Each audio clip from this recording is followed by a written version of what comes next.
Somo la waraka mtume Yakobo kwa watu wote. Ndugu, vumilieni hata kuja kwake Bwana.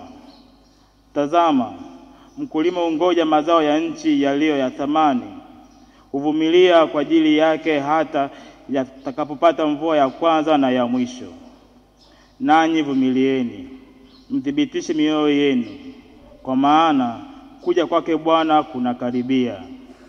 Ndugu, msinung'unikiane, msije mkahukumiwa. Angalieni, mwamuzi amesimama mbele ya milango. Ndugu, watoeni manabii walionena kwa jina la Bwana, wawe mfano kwa kustahimili mabaya na wavumilivu. Neno la Bwana.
Bwana awe nanyi.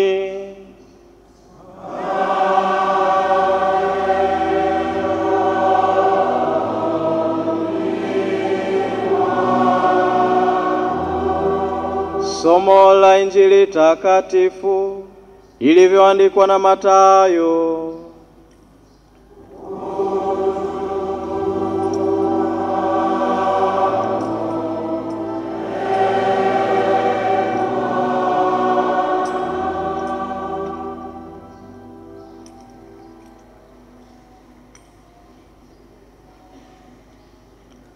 Siku ile Yohane aliposikia huko gerezani matendo yake Yesu Kristo, alituma wanafunzi wake kumuuliza, wewe ndiwe yule ajaye au tumtazamie mwingine?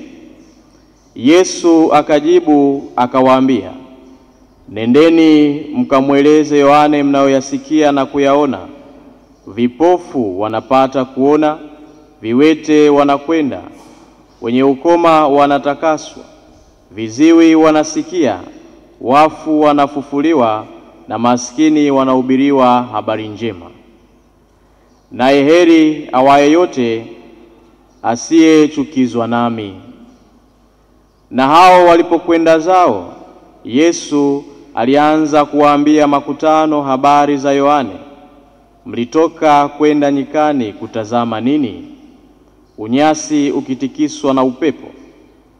Lakini mlitoka kwenda kuona nini? mtu aliyevikwa mavazi mororo? Tazama, watu wavaa mavazi mororo wamo katika nyumba za wafalme. Lakini kwa nini mlitoka? Ni kuona nabii? Naam, nawaambia, na aliye mkuu zaidi ya nabii, huyo ndiye aliyeandikiwa haya: tazama, mimi namtuma mjumbe wangu mbele ya uso wako, atakayeitengeneza njia yako mbele yako. Amini nawaambieni, hajaondokea mtu katika wazao wa wanawake aliye mkuu kuliko Yohane Mbatizaji, walakini aliye mdogo katika ufalme wa mbinguni ni mkuu kuliko yeye. Neno la Bwana.